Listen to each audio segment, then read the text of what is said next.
Arkadaşlar merhaba. Merhaba, hoş geldiniz. Umarım herkes iyidir. İyi akşamlar diliyorum herkese. Dostlar, merhabalar, merhabalar, merhabalar herkese. İyi akşamlar, teşekkür ederim. Ferdi Aydın'la Güllü'nün patronu Ferdi Aydın'la şarkıcı Güllü'yü konuşacağız yine. Ferdi Aydın son 2 gündür kendisiyle canlı yayınlar yapıyoruz ve Güllü'nün ölümüyle ilgili çok çarpıcı iddialarda bulunuyor kendisi Ferdi Aydın ve bugün de yine Ferdi Aydın'la bazı gerçekleri konuşacağız arkadaşlar. Kendisi şimdi katılacak ve Ferdi Aydın'ı bekliyorum. Ferdi Bey'i bekliyorum. Güllü'nün patronu, şarkıcı Güllü'nün 6. kattaki evinden düşerek hayatını kaybeden rahmetli Güllü'nün ölümüyle ilgili Ferdi Aydın'ın iddiaları gündemi sarstı ve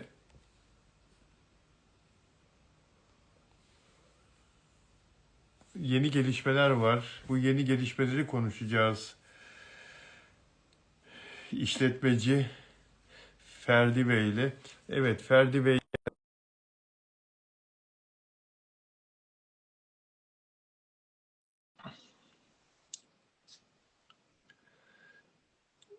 Teşekkür ederim Leyla. Yeliköy'e çok selamlar. Evet Ferdi Bey, hoş geldin kardeşim. Nasılsın Bilal abicim? Teşekkür ederim. Sen nasılsın? Ne yapayım valla yeni geldim eve ya. Canım. Sabahtan beri koşturuyorum. Koştur Allah koştur. Neyse insanların dikkatini çekmişiz ve özel bir ekip kurulmuş. Bu ekip o insanların hani herkes şey zannediyor ya, bu konuşmalar 2 dakika 3 dakika konuşmalar hazırlanmış. İnşallah doğrunun üzerinde gidiyoruz. Nasıl konuşmalar hazırlanmış? Ya şimdi bir şey diyemiyorum. Şöyle söyleyeyim, özellikle olayın olduğu yerin valisi Hülya, evet, Hülya Hanım'a teşekkür ederiz. Özellikle bu konuyla ilgileniyor. Hı hı. Özel bir ekip görevlendirdiğini biliyorum. Hı hı. Buna teşekkür ederiz. Yeni o bizim hani sesleri duyamadığımız her şey yazılmış. Biliyorsunuz bunların otopsi diyorlardı ya abi. Evet. Bu otopsi ilk hani böyle anlık geliyorlar. Bakıyorlar cesette kurşun var mı, mermi var mı, yüzü gözü mor mu? Tamam, bir tane yazıyorlar, veriyorlar. Şimdi asıl ikinci otopsi geliyor. Şimdi gerçek otopsi geliyor. Bu arada Güllü aşağıya düşünce çıplak, biliyorsunuz değil mi? İç çamaşırlıymış, evet. Evet, yani yukarıda birisi atarken büyük bir ihtimal mesela biri kıyafetleriyle düşer. Evet. Düşüyorsa, ama birisi seni atıyorsa üstündeki de bol bir elbise ise yırtılıp elinde kalabilir. Olabilir, doğru. Yani aşağıya, yukarıya elbiseyle çıkan kadın aşağıya düşerken böyle düşmez diye düşünüyorum. Bugün çok yerde sizle beraber başladık. Çok yerde konuştuk. Yani Öyle. şu an Türkiye'nin sallandığı bir haber haline geldi. Öyleymiş. Gerçekten inanılmaz talep var. Yani inanılmaz kişiler yazıyor. Yani hiç ummayacağınız, kadın sevgilisinin söylediği şeyleri resmini çekip atabiliyor. Diyor ki bak abi, sen yeter ki delil olarak koy. Sevgilisiyle konuşuyor, bize attığını söylemiyor, onu delil olarak koymaya çalışıyor. Herkes bir yerden bana bir delil çıkarmaya çalışıyor. Arıyorlar, ediyorlar, anlatamadığım şeyler. Herkes de biliyorsunuz, size bugün kanallarda söyledik ama sizle dün yayın yapamadığımız için söyleyemedik. Güllü Hanım'ın 16 yıllık bir arkadaşı bugün şahit olarak kendini de bana yazdırdı. Beni de şahit göster kardeşim dedi. Ben de bu kolun arkasındayım. Güllü abla benim ablamdır. Ben vicdan azabı çekiyorum. Kadın Böyle mı? bir durumda. Bir kadın, bir akademisyen, bir okulun sahibi, kültürlü, çok da düzgün konuşan, çok da karakterli, beni hiç tanımadan sen ne diyorsan onu yapmaya hazırım. Yarın İstanbul'a gel dersen gelirim. Git Güllü'nün dersen giderim. Güllü ablanın 16 yıllık arkadaşıymış. Yazışmalarını gösterdi, resimlerini gösterdi. Çok iyi tanışıyorlarmış. Ailesiyle alakalı her şeyi biliyor. Bu arada bir de şey söyledi. Ben o evde 5 gün kaldım. Evden eve geçmek dedi mümkün dedi. öyle Ondan sonra. Evet öyle dedi. yar- Ondan sonra. yardımcısı oturuyordu yanında. Bu Deniz arada dünden sonra gelişen olaylardan bahsediyorum abi. Fethiye'de bir mekan işletmiş Güllü abla. biliyorum gördüm. Fethiye'de çalıştı. Evet, o mekanda çalışan garsonun annesi aradı. Evet. Biz gariban insanlarız oğlum, korkuyoruz çıkmaya ama biz dedi orada dedi oğlum çalışırken Güllü'yü asistanı bıçakladı dedi. Öyle mi? Fethiye'de mi olmuş? Fethiye'de olmuş. Sonrasında kızıyla Sana dediğin alakalı Deniz diye bildiğimiz Çiğdem, değil mi? Çiğdem, evet. Yine bugün bir hastaneden çalışanlar ulaştı. Güllü Hanım'ın kızının bir ay içerisinde iş başvurusu yaptığını hastaneye, ama malum şeylerden ötürü işe alınmadığını söylediler. Hmm. Yasaklı maddelerden ötürü. Yasaklı Böyle madde alışkanlığı olduğu iddia ediliyor. alışkanlığı olduğu için, bu da sicilin de mahkemesi de varmış. Benim Hmm. söylediğim gibi yani bunun yüzünden işe alınmamış. Yani söylediğim hiçbir şey yalan değil. Hiçbir şey asılsız değil. Evet. Her şey doğru yönde gidiyor. Mesela dikkat ediyorsanız herkes abisinden şüphelenirken ben abisinden değil kızından, bayılan kız kardeşinden şüphelenmiştim. Tuyan Ülker. Evet, abisi gerçekten orada değil. Ben Evet.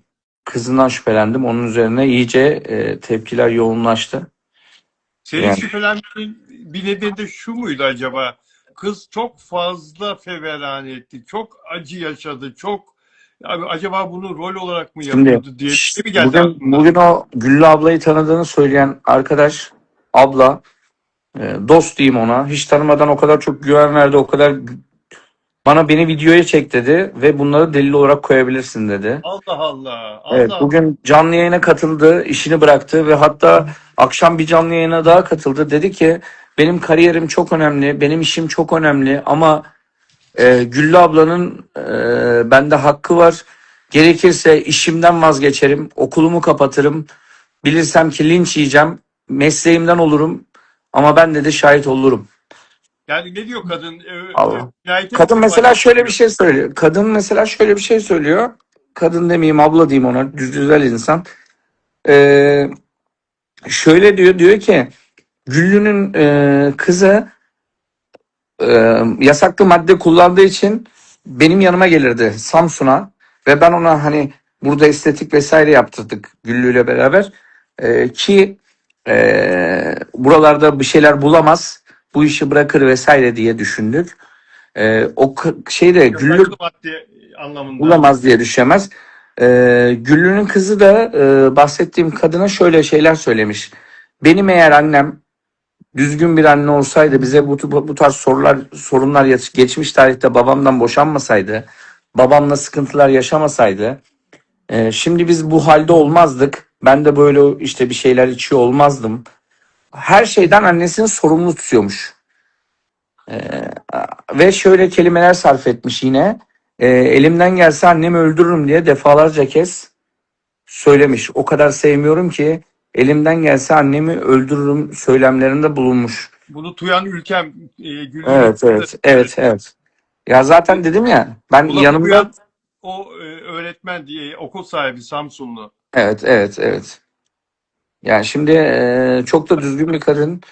Evet. Video kayıtları da var. Gayet hiç mantıksız bir şey söylemiyor. Bilmediği her şeye bilmiyorum, yorum yaparsam yalan atmış olurum diyor. Ben yalancıdan doğrucudan anlarım. Bir de biliyorsunuz Güllü ablanın bel kazasını, beli sakatlanıyor. Ve bu arabada arabayı kimin kullandığını biliyorsunuz. Güllü kullanırken arabanın direksiyonunu kıvırıp direğe çarptıran kişi de yine Çiğdem. asistanıdır. Evet. Yani orada bir kere daha aslında öldürmeye çalışmış tartıştıklarında. Yani bu ne demek oluyor? Bu kadın her tartışmada arabanın direksiyonunu kırıp direğe çarptıran kişi camdan da atabilir. Onun için şaibeler var, şüpheler var, korkular var. Bazı insanlar bizi hedef alıyorlar. İşte ya olmuş bitmiş niye uzatıyorlar falan filan diyen var. Abi bir cinayet var. Kimsenin annesinin babasının başına gelmesin böyle olaylar. Onlara soruyorum. Birkaç tanesi de çok yakın dostumuz. Onlara soruyorum. Kendi annenizin babanızın başına bir şey gelse, 6 kat aşağıya birisi atsa, kolu bacağı kırılsa, kafası parçalansa siz böyle sessiz mi kalırdınız? Size soruyorum. Sizin anneniz bu kadar kıymetsiz olur muydu? Veya siz abla dediklerinize, abi dediklerinize bu kadar mı değer veriyorsunuz? Mesela sizin abla dedikleriniz, abi dediklerinizi camdan aşağı atarsak, kolları, bacakları, kafaları kırılırsa siz bu kadar mı onları önemsersiniz? Bu kadar mı takipçisi olursunuz? Yoksa dosyayı kapatalım, uzatmaya gerek yok mu dersiniz? Birkaç kişi yine bizim ekrana çıkmak için, tabii bunlar çok minimum oluyor. Şöyle söyleyeyim, telefonumda sadece 150 tane avukat numarası oldu Bilal abi. Hı hı. Bütün avukatlarımız bizim numaramızı kaydedin, lütfen ofisçe size destek olalım diyor. Evet. Birçok insan, herkes bir şey yapmaya çalışıyor. İnanılmaz, kadınlar inanılmaz birbirini savunuyor. İnanılmaz. Bugün mesajları sayamadığım için şöyle yaptım. Dakikada kaç mesaj geliyor diye saydım. Dakikada yaklaşık 90 ile 110 arası mesaj alıyorum. Ferdi Aydın, Evet. burada size şu soruyu tekrar soracağım. Güllü Hanım'ın patronusunuz, patronuydunuz. Hı hı. Peki neden bu kadar yoğun bir şekilde bu konuyu sahiplendiniz? Size de çok soruyorlar bu soruyu biliyorum. Bana da çok Evet. sordu bugün. Yani diyorlar ki Ferdi Bey gitsin savcılığa ifadesini versin kenara çekilsin. Şimdi Niye onu söyleyenlere de cevap verdim. kamuoyunda sürekli olarak bir kamuoyu oluşturma çabası içinde şeyden mi çekiniyorsunuz? Şundan mı çekiniyorsunuz? Yani bu konunun üzerine polis gitmez, savcılık gitmez. Şimdi şöyle, Herkesi zaten ben bilinçlendireyim. Bunu bu mu işi en iyi sen biliyorsun Bilal abi. Önce biz başlattık.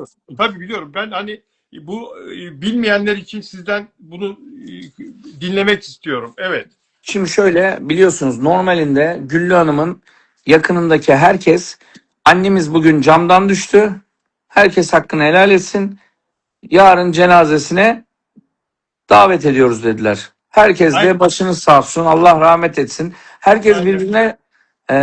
birbirine şey dedi. Güllü düşmüş, haberiniz var mı? Ama Aynen artık öyle Güllü oldu. düşmüş denmiyor. Güllü öldürülmüş deniyor. Evet, evet. Onun için ben burada bunu kendime asli bir görev bildim. Birçok yaşlı teyzelerden, annelerden, ablalardan teşekkür mesajı alıyorum. Bugün ve dün cenazesiyle alakalı soru soranlar oldu bana. Cenazesine gittiniz mi Güllü'nün? 3 ya da 4 kilometre yakınına kadar gittik, sonra gidemedik. Ya dedim, ben gidiyorum ama nereye gidiyorum ben? Ben nereye gidiyorum? Oğlu var, katil mi değil mi bilmiyoruz.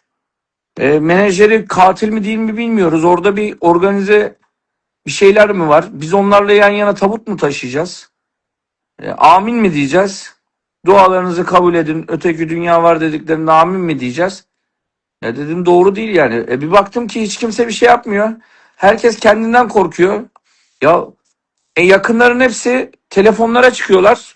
Canlı yayınlara katılıyorlar. Keşke bizim gibi şov yapabilseler. Şu adı şovsa eğer. Estağfurullah.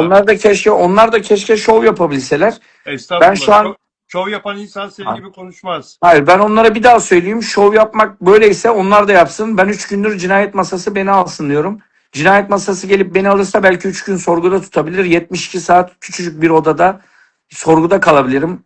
Sadece su içerek, belki bir sandviç yiyerek. Benim böyle korkularım olsaydı, şov yapacak olsaydım burada böyle şov yapmazdım. Şovu onlar yapıyordu. Güllü ablaya gelip canım ablam deyip kolunun altına giriyorlardı. Abla bir Bülent Ersoy'u arasana diyorlardı. Abla bir 10 bin atsana diyorlardı. Fotoğraf çekilip arkadaşlarına hava atıyorlardı. Biz Güllü'nün kuaförüyüz, biz Güllü'nün kostümcüsüyüz, biz Güllü'nün bilmem neyiz. Şimdi hepsi çıkıyor. Ya bilmiyorum ki, şimdi ne desem yalan olur. Şimdi ne desem yalan olur. Nasıl bilmiyorsunuz? Kadının evinden çıkmıyordunuz. Her şeyi alıyordunuz, her şeyi istiyordunuz. Şimdi hiç kimse hiçbir şey bilmiyor. Hadi ya. Biz de inandık mı? Yani biz köyden mi geldik? e, değerli kardeşim Aha. Ferdi Aydın, şimdi deminki konuşmamızdan şunu anlıyorum. Senin aklında şüphe olarak Hı bir hı. kızından şüpheleniyorsun, bir de Deniz'den şüpheleniyorsun. İkisinden birden bir şey bekliyor musun? Yani bu ikisinin planladığı bir şey olabilir mi? Yoksa e, Olabilir, olabilir. Şimdi şöyle, evet, bazı cinayetler planlıdır, bazı cinayetler de hayatın olağan akışında olur.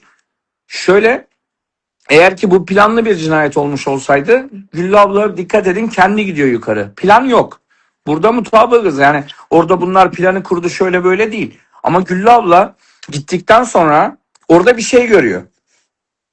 Bir şey görüyor diyor ki ne oluyor lan orada diyor. Dedikten sonra burada ne gördü acaba? Bir şey gördü. Bir şey gördükten sonra Güllü ablayı ben zaten aslında detayları biliyorum ama bugün ben değil bir iki gün içinde açıklama yapılacak. Şimdi benim söylemem doğru olmaz. Ben konuşmaların devamını da biliyorum ne olduğunu. Ses kayıtlarının devamını da biliyorum. Hadi atalım mı atmayalım mı? Annesine blöf yapıyor diyor. Atıyorum mu atalım mı atmayalım mı? kim yapıyor blöfü? Kızı mı yapıyor? Yani yapıyorlar. Ben şimdi çok bu konulara da girmek istemiyorum. Ama şöyle bir şey söyleyeceğim. Atalım mı, %90 atmayalım mı diye bir konuşma geçtiğini nereden biliyorsun? ya ben de şimdi hani herkesin siz gazetecisinizdir. Bir Evet. şeyleri öğrenirsiniz. Emniyet polistir. Bir şeyleri öğrenir. Ama emniyet bilirsiniz ki bir şey emniyet bile birine bir şey sorarken önce sokaklardakilere sorarlar. Yani bazen sokaktakiler daha çabuk bir şeyleri bilebilir. Yani bazen bir şeyi polis bile soracağı zaman mesela iyi bir noktaya bir polis verdiklerinde o polis önce sokaktakilerle tanışır. Yani Hı. bazen sokaklar daha çok şey bilebilir. Herkesin de kendine göre dostu, arkadaşı, tanıdığı vardır. Ben şimdi şurada zaten bazı insanlar bir tanesi çıkmış ben Güllü'nün aile dostuyum şov yapıyor kendince. Amacı asıl onun şov yapmak bizim değil. Biz ağlayarak şov mu yapıyoruz? Şova ihtiyacımız yok ki. Kendi arabada göğsünü bağrını açmış. Ferdi Bey böyle diyor şöyle diyor işte Güllü Hanım böyle şöyle kızı yapar mı? Ben işte diyormuşum ki oğlu katil kızı katil insanları kötülüyormuşum. Ben bir daha söylüyorum. Eğer ki Güllü Hanım kendi e, nasıl diyeyim size düşerek öldüyse Allah rahmet etsin. Ben de ailesinden özür dilerim. Ne yapmam gerekiyorsa onu yaparım. Ama Güllü Hanım eceliyle ölmediyse bunun katilini aramak birincisi insanlık vazifemiz. İkincisi ya ben bir baktım ki kadın çok sahipsiz. Ben onun amcalarının, ben onların dayılarının, yeğenlerinin hepsinin çıktığını görseydim basına ablamızın katilini soruyoruz. Yengemizin katilini soruyoruz. Düştü mü araştırılsın. Bir tane adam konuşmazsa ben konuştum abi ne yapayım ya sen bugün kapına birisi gelse biri bir şeyden kaçıyor olsa korumaz mısın? Kapını açıp içeri almaz mısın? Yani Tabii. sen ya şimdi bir şey söyleyeceğim. İnsanlar ablasına abla dediği insana yalandan mı abla der? Hiç mi sahip çıkmaz? Ya bu merak ediyorum bu şahit olmayan, bilip de konuşmayan. Bugün televizyonlarda hepsini gördüm. Hepsini. Tek tek isim veririm. Televizyonlara çıkıp programlara girip ben işte kostümcüsüyüm, ben bilmem necisiyim, bilmem necisiyim deyip ben menajeriyim. Ya hiç mi siz bir şey bilmiyorsunuz?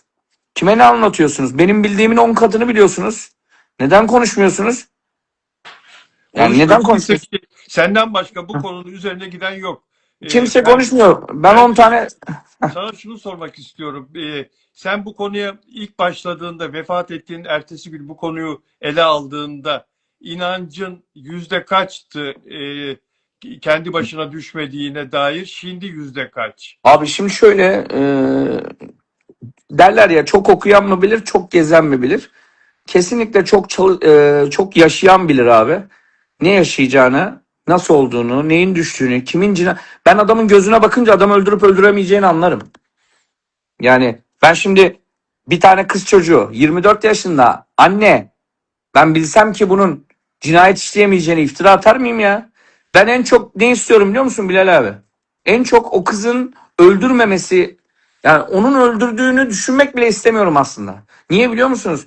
Bir anne ise bir anne 4 yaşında da çocuğu var. Ha onun çocuğu ha hepimizin çocuğu. Tuyan 4 yaşında Gülşen'den söz ediyor. Güllü'nün kızından söz ediyor Ferdi Aydın. Tuyan Güllü'nün Gül'ün de kendini ifade etme hakkı var tabii. Bağlanıp ya da beni arayıp cevap verme hakkı var. Lütfen devam et Ferdi Bey. Güllü Hanım'ın torununa Güllü Hanım bakıyordu. Şimdi eğer ki olur da katil kızı çıkarsa, kızı tutuklanırsa ve uyuşturucu madde, yasaklı madde de kullanıyor. Böyle bir durumda büyük ihtimal Aile Sosyal Politikalar Bakanlığı çocuğuna el koyar. Yani belki de o Doğal çocuk olarak. Güllü gibi bir anneannesi varken, belki de çok güzel bir gelecek sunacakken anneannesi ona, belki de yetimhanedir. Şimdi ben bu kadar gaddar, bu kadar gevşek bir adam mıyım ki 4 yaşındaki çocuğun yetimhanede büyümesi için uğraşayım? Ben bu kızı tanımam ki, düşmanım değil ki. Ben zaten gönlüm eceliyle ölmesinden yana. Bir insan, yani ben mutlu muyum şu an onun kolu bacağı kırılmış bir kadın ölmüş. Bundan mutlu olan insanlar var mı? Bunu menfaate dönüştürdüğünü düşünen var mı? Yo yo. Hiç şey yapma. Hiç o kadar üzerine o kadar derin alınma. Sen burada sana evladım diyen ve senin yanında her hafta çalışan bir kadının hakkını arıyorsun. Acaba böyle olmuş mudur ki ben bundan şüpheleniyorum diye bunu sorguluyorsun Evet, ve bunu az da önce bir saygı kadın. çerçevesi içinde yapıyorsun. İnsanları evet bir şekilde itham ediyorsun ama onlar da kendilerini savunsunlar. Peki Evet, deminki soruma geliyorum tekrar. Sen bu yola çıktığında ilk beraber yayın evet, yaptık. O beraber zaman yaptık. inancın yüzde kaçtı? O zaman Öldürüldüğüne dair. Şimdi abi yüzde kaç? şu anda da %90, o zaman da %90'dı ama kalbim inşallah annelerini öldürmemişlerdir diyorum. Çünkü eceliyle ölen kadının çektiği acıyla evladının öldürdüğü annenin çektiği kabir azabı bile farklı olur abi. Yani o öteki dünyada bile çektiği acı, evladı öldürdü gitti. Olur, ayrı bir acı olur, biliyorsunuz kanunen bile normal bir vatandaşı öldürmenle anneni öldürmen arasında 2 kat ceza farkı var. Evet. Yani biz bu durumdan asla mutlu olmayacağız. İşte biz birkaç kişi yazmış, yani çok kişi değil, milyonlar bize iyi konuşmuş, 5-10 kişi de kötü konuşmuş. Biz ailesini kötülüyormuşuz, bıraksın da ölülerin taziyesini bilmem ne olsunmuş. Abi burada şaibe var. Biz boş konuşmuyoruz ki. Yasaklı maddeden sabıkalı bir kız var. Öbür tarafta cezaevinde yatan bir adam var. Öbür tarafta farklı cinsel eğilimleri olan, daha önceden bıçaklamış biri var. Bu evde camdan düşüren bir şaibe var. Ben konuşurum abi. Konuşurum. Bıçaklamış, bıçaklamış. Evet. Yayınımıza geri bağlananlar için tekrar söyleyelim. Yıllar önce Fethiye'de Güllü Kafe işlettiğinde orada çalışan bir garson annesi arıyor Ferdi Bey'i ve yardımcısı Güllü'nün işten çıkarılan yardımcısı Deniz Takma adlı Çiğdem'in o zamanlar Güllü'yü bıçakladığını söylüyor öfkelenip. Evet. Bu çok çarpıcı bir şey ve onun trafik kazası yapmasına da sebep olan yine O Çiğdem. kişi de. Direksiyonu Bakın. müdahale edip hızlı giderken, arabayı Güllü kullanırken ve Evet. Güllü'nün belinin kırıldığı trafik kazası o değil mi? Evet. Evet. Evet. Evet. Orada da direksiyonu çeviriyor. Ölelim. Hani beraber bazen yolda giderken bir erkek arkadaşla bir kadın arkadaş tartışırlar. Direksiyonu kırmaya çalışırlar. Kavga edelim, çarpalım, zarar görelim diyor ya. Öyle Beraber bir pozisyon yaşıyorlar. Ama Güllü abla şey diye ifade veriyor. Ya kız uyuyordu. Uyurken direksiyon zannetmiş. Benim direksiyona saldırmış. Biliyorsunuz bu gibi durumlarda kişi benle sen arasındaysa, ben şikayetimi geri aldıysam bu dava konusu olmuyor. Öyle bir şey olmuş. Ve bu Çiğdem Hanım bundan zarar görmemiş. Yine bir bıçaklama olayı olmuş. Bıçağı eline alıp bacağına soktuysa camdan da ittirmesi gayet hayatın olağan akışına uygun. Yani biz burada hayal kurmuyoruz. Hayal olduğunu düşünen de olduğunu düşünmüyorum. Korkuyor musunuz yazanlar var. Hiç korkmuyoruz. Evimizin adresi belli. Her gün aynı yoldan gidiyoruz. Hiç kimseden de korkumuz yok. Tam tersi, korkan insanlar varsa, kim korkuyorsa ama bir şey söylemek istiyorsa, yanına da 2 tane kardeşimi koyacağım. Sabah öğle akşam onunla geçsinler. Hiç sıkıntı yok. Çıksın şuraya, ne söylemesi gerekiyorsa herkes söylesin. Sıkıştıkça bunlar teslim olacaklar. Korkudan teslim olacaklar. Sevgili Ferdi Aydın, Güllü'nün canına serveti için mi kıyıldı? Yani bir öfke Abi, olabilir. şimdi Ama Servet kafasından çıktım videoları izledikten sonra. Bir öyle de mi? Güllü ablanın ben neyi olduğunu bilmiyordum açıkçası. Çok Evet. mallarlı, hala da bilmiyorum, sürpriz bir şey çıkabilir. Vardır ya, adamın biri ölür, herkes 50 trilyonu varken 300. Şimdi bizde Türk insanı çeşit çeşittir. Bir tanesinin hiçbir şeyi yoktur, çok zengin gibi davranır. Fular takar, lüks bir arabaya biner, şoför taşır. Bir tanesinin de bir arsası vardır, 6 milyon dolardır, 300 milyon TL ediyordur ama işte Doblo'ya biner. Onun için çok Güllü ablayla alakalı yorum yapamıyorum. Çünkü ben bir sanatçının 35 yılda ne kazandığını çok çok tahmin edemeyebilirim. Çünkü Güllü abla biraz para konusunda farklı bir kadındı. Herkes bilir zaten onu tanıyan. O konuda bir sürpriz olabilir. Ama dediğim gibi bizim Evet. ne izlenilmek gibi bir gayemiz var, ne dükkanımız iş yapsın diye. Bu arada benim dükkanım dün de bugün de kapalı. Ee, Dükkanımın da ayrıyetten hiçbir şeye ihtiyacı yok. Allah'a çok şükür işlerimiz güzel. Ya senin Ee, polisin ölmüş. Nasıl iş Yani yaptın bazı diye ya. insanlar yazıyor, reklam mı yapıyorsun? Lan reklam yapsam arkamda Han 120 yazısıyla her gün röportaj veririm. Bütün kanallar geliyor, ben koymuyorum. Yani bu arada bizim dediğim gibi burada bunu reklama çevirmek gibi bir düşüncem yok. Yani Yok yok, hiç o konulara girme. Hiç öyle bir sahibi, şey, hiç öyle bir şeye girme. hayır, Gerek yok küçük bir zaten. miktar düşünüyor, onlara da söylüyorum ki Yok burada yok. insan olan insan, herkese söylüyorum. Bakın, bir tane bakkalcı Güllü Hanım'ın öldüğünü görmüş. Marketi, mahallenin marketi. Nasıl düştüğünü mü görmüş? Genç yakışıklı bir çocuk, çocuğun sevgilisi bana yazdı. Dedi Evet. ki Ferdi abi, benim sevgilim bana bu olaydan bahsetti. Kızının %100 öldürdüğünden, kızı daha önce 2 kere ocağımdan intihar etmeye çalışmış. Sevgilim 2 kez daha onun ocağımdan intihar etmeye çalıştığını söylüyor.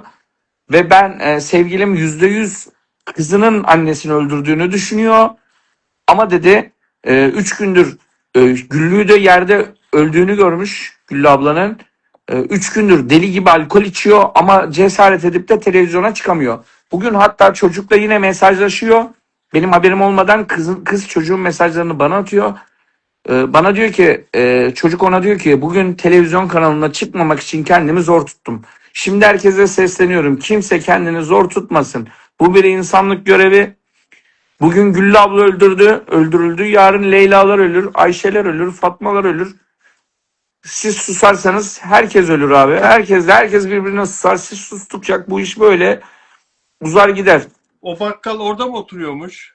O bakkal mahallenin bakkalı, Güllü ablayı da çok seven bir çocuk. Mesajlarını Arasın beni okudukça arasın. Bana telefonunu verir misin yayından sonra? ben de almadım. Ben kızla temastayım. Kız bana yardımcı oluyor. Sevgilisinin haberi olmadan sevgilisinin attığı mesajları bana atıyor. Sevgilisinin haberi Evet. yok. Ha. Yani daha evvel ama kızının oradan intihara teşebbüs ettiğini 2 kere. 2 kere bunu duymuş Evet. herhalde, öyle mi? Hayır, Yani mahalle bakkalı ortalama ha, 50-100 metre var aralarında. Çok iyi mahalle tanıyor. bakkalı Güllü her ablayı şeyi. da aşırı iyi tanıyor. Hani dün değil evvelsi gün evde Kur'an okutmuşlar mesela, oraya bile gitmiş çocuk. Çocuk Mahalle özellikle bakkalı. hatta şey diyor sevgilisine, hep Çiğdem'le bacısından bahsediyorsunuz ama oradaki 3. kadını bir sorguya çekseler iş çözülecek. Çünkü en kolay o konuşacak diyor. Üçüncü kadın. Çünkü 3. kadın var ya, Güllü'nün kızıyla beraber binaya giren. Ha, evet evet evet. Evet. Evet. Ama polis onu almıştır ya ifadesi için. Şimdi, Almış şimdi düşünüyorum. şöyle, çok özür dilerim. Geniş Tabii. kapsamlı bir almalar olmamıştır. Niye olmamıştır abi? Şimdi şöyle, cenaze var. Akşam cenaze ölmüş, sabah gömecekler. Gelip kızını, oğlunu alamazlar ki. Siz cenazeyi gömmeyin, gelin bir ifade verin. Yok yok. Şimdi bu saat Evet. itibariyle toplamalar, almalar. Daha şu anda ikinci otopsi. Herkes kendince böyle, bazı insanlar var ya, alın işte otopsi çıktı. Sapasağlam. Biz zaten kurşunladılar, bıçakladılar demiyoruz ki, o ince bir otopsiydi. Tabii tabii tabii. Şimdi gerçek otopsiler gelecek. İşte yok neymiş? Herkes kendi kendine bir şeyler yazıyor. Neymiş? Otopside şey yazıyormuş. Polis ben bile düşüyordum demiş. Parkeyi cila atmışlardı. Ya sen kime ne anlatıyorsun? Hangi parkeye cila attılar? Parke cilalanır mı? Bir, yer ahşapsa sadece cilalanır. Cila da ne cilasıdır? parkeye hangi cila vurulur abi? Yat cilası vurulur. Yat cilasının adı niye yattır? Yatlara vurulduğu için. Niye yatlara yat cilası vururlar? Yat ıslak zemindir. Yat cilasını vururlar ki ıslak zemin kaymasın diye. Kaymayan bir şeydir. Cila tam tersi kaymasını engeller. Kime ne Evet. anlatıyorlar? Bugün görüntülerin tamamı yayınlandı. O 2 dakika kısaltılmış denilen görüntülerin tamamı yayınlandı. Hı hı. Bir oyun havası sesi geliyor. Evet, bir müzik sesi geliyor. Hı. Ne düşünüyorsun o görüntüleri, o sesleri duyduktan sonra?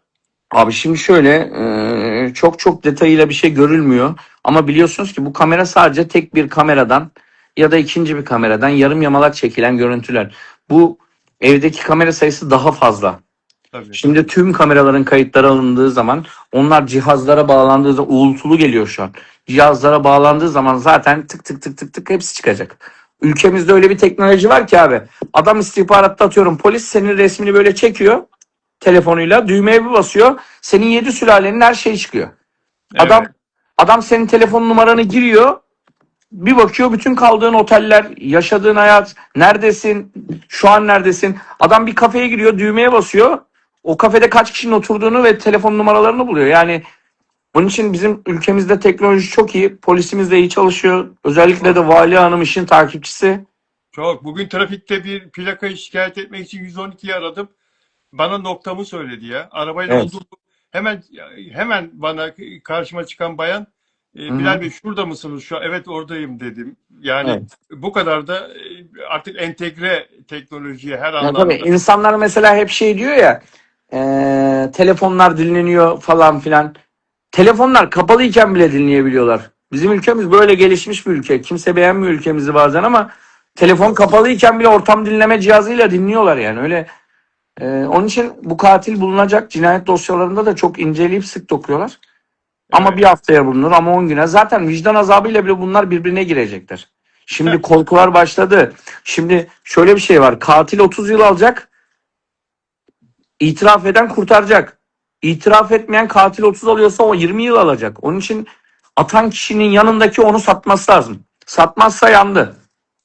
Bu kadar inanıyorsun cinayet olduğuna. Ya E, inanıyorum abi ben de şimdi örnek veriyorum sana.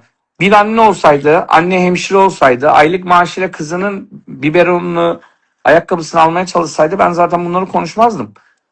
Asistan düzgün bir insan olsaydı, böyle sıkıntıları görmeseydim, bıçaklamayı duymasaydım inanmazdım. Yani şimdi şöyle düşün. Bir ev ortamındayız. Bizi evine davet ediyorsun abi. Biz 3 kişiyiz. Benim esnaf olduğumu, iş adamı olduğumu biliyorsun. Öbür arkadaşının doktor olduğunu biliyorsun. Bir tanesi de hırsız ve 10 tane hırsızlıktan sabıkası var. Evde bir şeyin çalınırsa kimi ararsın? Kimin üstünü ararsın? Hırsızı ararsın. anladım. Hırsızlar var. Hırsızı ararsın. Şimdi burada Evet. katil arıyoruz, düşeni arıyoruz. Herkes katil olabilir. Herkeste o potansiyel var. Annemi öldürmek istiyorum diyen bir kız çocuğu var. Öbür tarafta 2 kere öldürmeye çalışan biri var.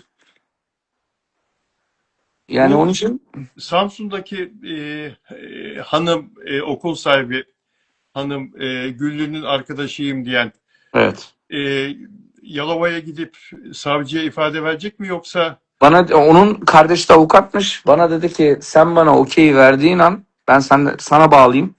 Çok düzgün bir kadın. Acayip sevdim bir de.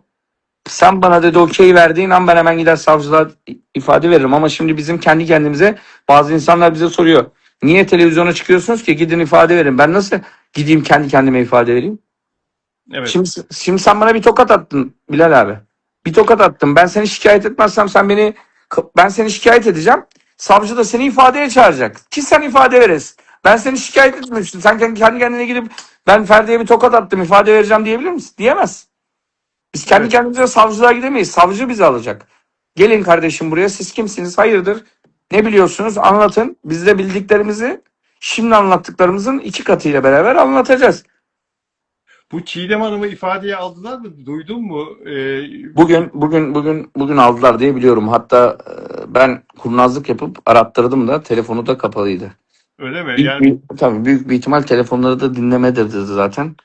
Yani şey, ben bu saatten asistan sonra bu saatten asistan sonra da Deniz Hanım. tabii tabii bunlara bu saatten sonra zaten avukatı da 2 saat önce paylaşım yaptı Rahim abi. Bir sürü de avukat tutmuşlar. Pek çok isim vardı orada Rahim Bey'in yanında. Ya o Rahim abinin yanında çalışan avukatların adı. Rahim abi böyle dosyalara her şeye kendi koşmaz ki. He, Biliyorsun. ekibini yazmış. Ha, Evet. şimdi ne kadar para o kadar köfte.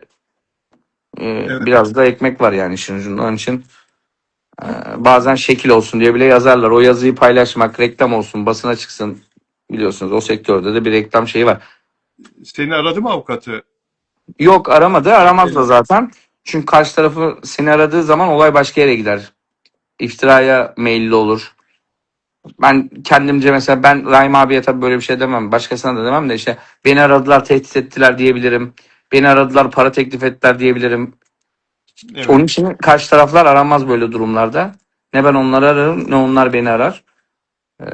Onun için Aile böyle bir durum. yakınlarından oldu mu dünden beri? Aile yakınlarından, aileden. Beni hiç kimse aramadı abi. Arayan herkesi de bozarım. Herkesi bozarım. Yani bu kadar iyi gözüküyorum, iltifatlar geliyor ama bu kadar da iyi bir adam olmayabilirim. 5 gündür kadın ölmüş, ben burada kendimi yırtıyorsam bu Evet. saatten sonra arayan herkesi de bozarım. Net konuşuyorum. Belki dinleyen de vardır. Belki karşı tarafta da dinleyenler bizi dinliyorlardır büyük bir ihtimal. Çünkü herkes görüyor, bunlar bizi dinlememe, izlememe, fake profillerden oradan buradan bakıyorlardır. Bir daha söylüyorum. Annesi, ablası, yengesinin öldürüldüğünden biz bu kadar şüphe ediyorken kimse bir şey demiyorsa yani o zaman sizde de bir tuhaflık var diyeceğim arkadaşlar. Peki bu iş cinayet çıkarsa hepiniz nasıl bakacaksınız? Öbür dünyada ablanızın, amcanızın kızının, dayısının, yengenizin suratına nasıl bakacaksınız? Güllü ablanın öbür dünyada suratına. Hı? Bir şey soracağım Ferdi Aydın. Hı. Şimdi bugün Hürriyet Gazetesi'nin de bu haberi okurken haberin içinde şöyle bir detay vardı. Yerler mayi sabunla yani sıvı sabunla silinmiş. Yani eskiden ne derdik bu sabuna? Arap Ee, sabunu. Arap sabunu, evet. Hı Arap hı. sabunu benzeri herhalde bir sabun kastediyor. Sabunla silinmiş, temizlenmiş. Yerlerin kayganlığı ondan. Evi Hı hı. temizleyen kadının da ifadesi Şimdi alınmış. abi bir şey söyleyebilir miyim? Ben Evet. yüzey temizleyicileri, Arap sabunlarını 30'ar kiloluk bidonda alıyorum tonlarla. Dünyada hiçbir sabun yok ki Arap sabunu da dahil 3 dakikada kurumasın. Arap sabunuyla bir kere Arap sabunuyla yer silinmez. Arap sabunuyla kalebodur yıkanır. Rengini parlak yapar. Eski bir kalebodur eskimişse yer yüzeyi Arap sabunuyla orayı yıkarsın, o kalebodur eskiyse biraz parlar. Yeni gibi gözükür. Parke yıkanmaz zaten. Çünkü altı ahşap ya. İki çeşit parke var. Bir ince parkeler var 8 milim. Bir de gerçek ahşap var. Ağaç yere döşeniyor. Cilalanan zaten ağaçtır. Eğer onu sen yıkarsan ağacın altına sular kaçar. O da ileride koku yapar, böcek yapar, çürüme yapar. Onu da yıkayamazsın. Evin odasını yıkayan bir arkadaş varsa ona da ben gülerim. Ora paspas yapılmıştır. Toplasan 2 metrekare alan var. Paspasın da gece 2'ye kadar kurumamışsa o temizlikçi de temizlikçiliği bıraksın. Biz de sen de televizyonu bırak abi. Ben de gece kulübünü, köye gidelim. Çobanlık yapalım. Ha, estağfurullah. Yani burada yerin kayması, peki o polis ayağına galoşu giydikten sonra ayakta zor duruyordu, o da düşüyordu filan. Bunlar yani bu kadar detayı yazması polis gerçekten böyle bir tutanak tuttu mu yoksa bazı haberci denilen Siz arkadaşlar bunu bir emniyet abarttılar. müdürünün bir şey söyleyeceğim. Herkes varsayımlarla konuşuyor mu? Emniyet müdürünün kaşesiyle, polisin kaşesiyle, mühürüyle bu tutanağı gören var mı? Herkes bir Çok, şey diyor. çok doğru söylüyorsun ve ben şuna karşı çıkıyorum. Yerler Yani kaydı, ben ben polistim, halkla düşüyordum. paylaştığım bir şeye Hı hı. olayda olabilecek ihtimallerden birini aklayan bir oraya tutanak içeriği koyamazsın. Bunu basına veremezsin. Zaten bu etik değil. Yani eğer polis böyle bir şeyi kaydı e, tutanakta 3 satır 4 satır yazıp da bunu polis basına verdiyse bu etik değil. Çünkü savcı daha Hı hı. sorgulamasını tamamlamamış ki. Sen burada herkesi masum olarak ve kadın kendiliğinden Evet. oraya kaydı düştü diye şey yapıyorsun. Evet, O evet.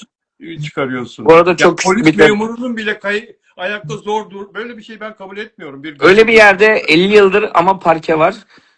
Bu arada son ortalama 30 yıldır yere ahşap döşenmiyor, parke döşeniyor. 30 yıl önceki ahşapta 30 yıldır kimse düşmedi de Güllü mü düşüp öldü? Ve bu kadar şaibe varken. Bunlar da benim limonatam. Bunlar da benim limonatama taktı abi. Vodka limon mu diye soruyorlar. Ben hayatımda alkol sigara kullanmadım. Limonata içiyorum. O da tansiyonum var. Şu an biraz uyumadım hiç 3 gündür. Aa, Küçük geçmiş küçük olsun. içiyorum. Geçmiş olsun. Dikkat et. Sağlığına dikkat Vodka et. falan içmiyorum. İçseydim de sizin yanınızda gözünüzün Yok. önünde içmezdim arkadaşlar. Yakışmazdı. Tabii. Estağfurullah. Ha, Ya yok. Ferdi Aydın, çok teşekkür ederim.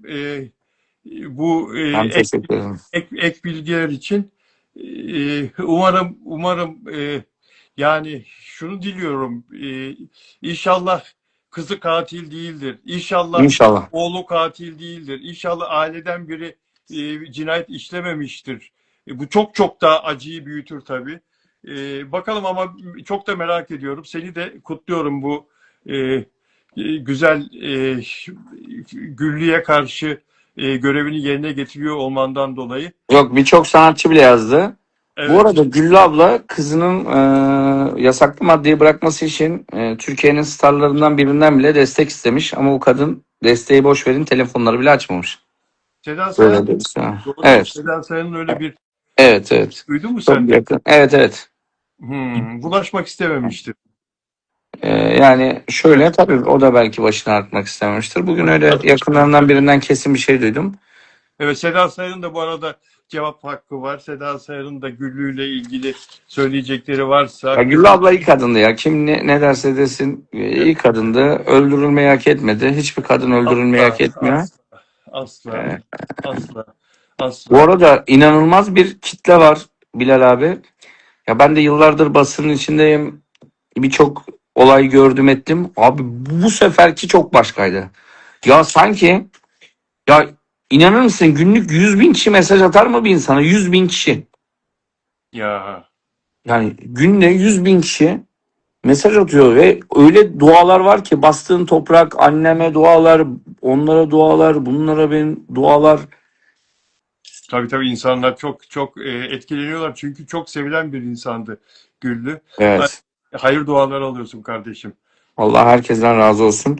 Hiç kimse korkmasın arkadaşlar. Herkes bildiğini anlatsın. Yavaş yavaş sıkışacaklar ve kendileri teslim olacaklar. Gidecekler. Çünkü avukat onlara diyecek ki bakın sıkışıyorsunuz. Gidin kim yaptıysa o teslim olsun. Öbürü de itirafçı olsun. Bu işi kapatalım diyecek. Çünkü sıkışacaklar. Çünkü eminim ki buna Güllü ablanın telefonuna el konmuştur. Telefonun içinde mutlak suretle Tabii, fotoğraflar, videoda vardır. tabii. Onun Herkes için telefonuna el konmuştur. yani Her- telefon aynen koymuşlardır. İncelenecek. Bu arada fotoğrafları silseler bile, videoları silseler bile geri getirebiliyor teknoloji. Evet. HTS kayıtları çıkacak. O eve gelenler, gidenler, belki de o eve affedersiniz yasaklı madde satan satıcılar çağrılmıştır. Onlar gelmiştir, bunlar gelmiştir. Neler olmuştur? Daha çok boyutu değişecek olayın. Ben onların yerinde olsam eğer öyle bir şey varsa Doğru. eee Doğru. Torun nerede? Duydun mu hiç? Torun nerede şimdi? Torun. onun ortada yok. Kimde Bilmiyorum. Onu da öğreneceğim, merak ettim insanlık namına. Acaba yani çocuğu ne yaptılar? Çocuk ne oldu acaba? Evet. Yani 4 yaşındaydı değil mi? Torun 4 yaşındaydı değil mi? 4 yaşında küçük bir çocuk ve çok tatlı bir çocuk. Güllü abla onunla beraber yurt dışına yerleşmeyi düşünüyordu. Ya. Yani, Peki güzel kardeşim. Şimdi ben bunu YouTube'a yükleyeceğim. Geç hı. girenler, izleyemeyenler YouTube kanalımdan 10 dakika, 15 dakika sonra izleyebilirler arkadaşlar. Çok teşekkür ediyorum Ferdi Aydın. Görüşürüz abim benim. Çok teşekkür ederim. Sağ ol, sevgiler. Çok sağ olun. Teşekkürler. Sağ ol. Görüşmek üzere. Dostlar, görüşmek üzere. Sevgiler, saygılar hepinize.